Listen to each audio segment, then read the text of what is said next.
Test में तो debut करा दिया, लेकिन टेस्ट जैसा प्रदर्शन नहीं कर पाए हैं साई सुदर्शन। साई सुदर्शन का कभी स्टेटमेंट था कि मैं कभी जीरो पर नहीं आउट होता हूं, लेकिन आज उनका स्टेटमेंट बुरी तरीके से फेल हुआ है। देखने वाली बात है, समझने वाली बात है कि जब हमारे पास लीजेंड्स प्लेयर पड़े थे, फिर भी साई सुदर्शन को डेब्यू कराना और पहले टेस्ट मैच में डेब्यू कराना, ये एक कला थी कि अंदर की रणनीति थी। हमें तो नहीं समझ में आई है, लेकिन जो समझ में आ रहा है कि जिस तरह से पहले इनिंग पर साई सुदर्शन बुरी तरीके से फेल हुए हैं, अगर दूसरी इनिंग पर बुरी तरीके से फेल होते हैं तो साई सुदर्शन का आने वाले दूसरे टेस्ट मैच में उन्हें रखा टीम में सिलेक्ट किया जाएगा या फिर उन्हें बाहर कर दिया जाएगा। तो नमस्कार दोस्तों, सटीक क्रिकेट न्यूज में आप सभी का स्वागत है, अभिनंदन है। हाँ, बात करने वाले हैं श्रेयस अय्यर, ईशान किशन।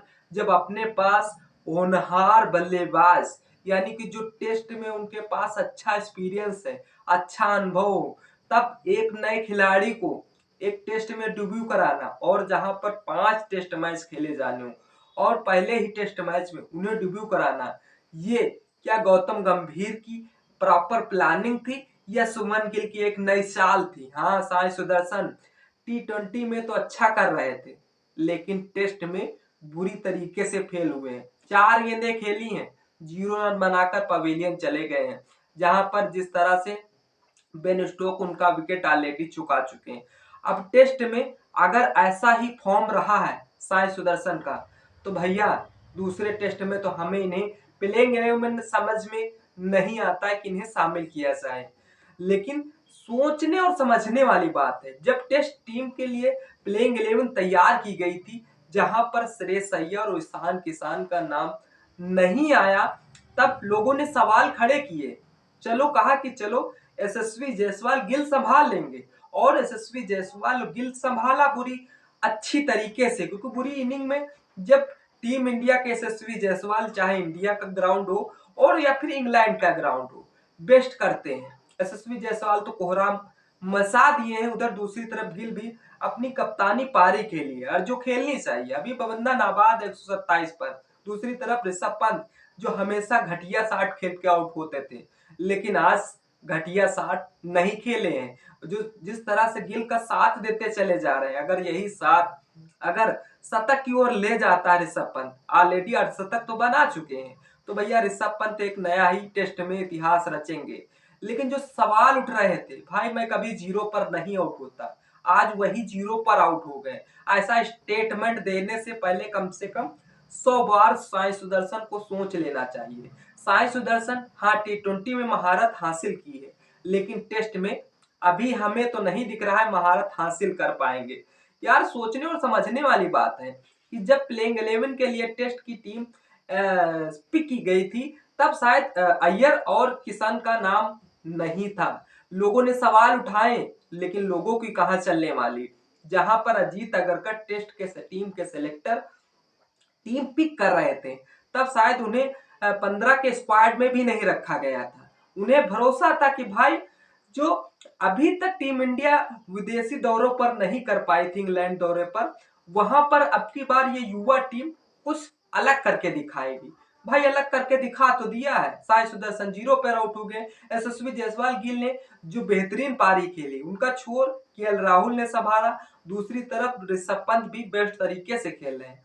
लेकिन अगर मानो कि जिस तरह से साई सुदर्शन का विकेट होता है, अगर गिल का उधर उसी तरीके से विकेट हो जाता, तो भाई साहब टीम इंडिया जो ओपनिंग पार्टनरशिप में अच्छा कर रही थी, जो टारगेट देखा जा रहा था, वो टारगेट कहीं और ही होता। लेकिन सवाल उठने चाहिए, जब साई सुदर्शन को इंडिया ए और इंडिया जिस तरह से इंग्लैंड लायंस के बीच मुकाबले खेल रहे थे, तब भी वे साई सुदर्शन उस मैच में नहीं खेल रहे थे। मगर क्यों डायरेक्ट छलांग लगाई है? तो वही हुआ कि जिस तरह से अगर कई गली मोहल्ले के खिलाड़ी को अगर इंटरनेशनल मैच खिला दोगे, तो शायद सभी हैरान हो जाएंगे। लेकिन ये साई सुदर्शन के लिए नहीं थी। साई सुदर्शन ऑलरेडी T20 में डेब्यू कर चुके, ओडीआई में डेब्यू कर चुके, आईपीएल में बेस्ट परफॉर्मेंस कर रहे थे। लेकिन टेस्ट में, टेस्ट ये वही टेस्ट है, अगर स्वाद चख गए हो तो अच्छा लगेगा, अगर स्वाद नहीं चख पाए तो भाई बुरी तरीके से फेल होते हुए नजर आएंगे। T20 में तो बेहतरीन कहर बरसाते हैं साई सुदर्शन। अगर टेस्ट में वैसा ही रवैया अपनाएंगे तो भैया पहली इनिंग फ्लॉप रही है तो दूसरी इनिंग भी बुरी तरीके से फ्लॉप रहेगी। अब साई सुदर्शन जो टेस्ट में डेब्यू कराया गया, अब देखने वाली बात है कि जो ईशान किशन जो यानी कि 4 नंबर पे भले टेस्ट में 4 नंबर या 4 नंबर पे खेल रहे बल्लेबाजी कर रहे थे और जो 4 नंबर पे बल्लेबाजी बेहतरीन तरीके से कर रहे थे, 5 नंबर भी बल्लेबाजी किए, 2-3 टेस्ट मैच खेले हैं। उधर श्रेयस अय्यर, हाँ लीजेंड्स प्लेयर, जो उन्हें 4 पे खिलाओ, 5 पे खिलाओ, 6 पे खिलाओ, कोई फर्क नहीं पड़ने वाला, बेहतर बल्ले से रन बनाते हैं, लेकिन फिर भी उन्हें पिक नहीं किया गया। तो लोगों को सवाल हमेशा बनते रहेंगे और लोगों के सवाल उठते रहेंगे और हम उठाते भी रहेंगे। लेकिन जहां पर साई सुदर्शन को पहले टेस्ट मैच में डेब्यू कराना, ये हमारे तो महज से परे था। अब देखने वाली बात है, जो 4 खिलाड़ियों को टेस्ट में डेब्यू कराने के लिए पिक भी किया गया है, उन्हें भी खिलाना होगा। पहले ही मैच में जिस तरह शुरुआत हो चुकी है, आने वाले दूसरे इनिंग में अगर साई सुदर्शन अच्छा कर जाते हैं टीम के लिए, तो शायद लोगों की तो बोलती बंद कर देंगे। आपको क्या लगता है, जो हमारे लीजेंड्स प्लेयर को ना पिक करना, ये इनकी गलती हो सकती है या फिर एक नया अनुभव प्राप्त कर पाएगी टीम इंडिया? कमेंट सेक्शन खुला है, कमेंट जरूर करिएगा। तब तक के लिए जय हिंद, जय भारत।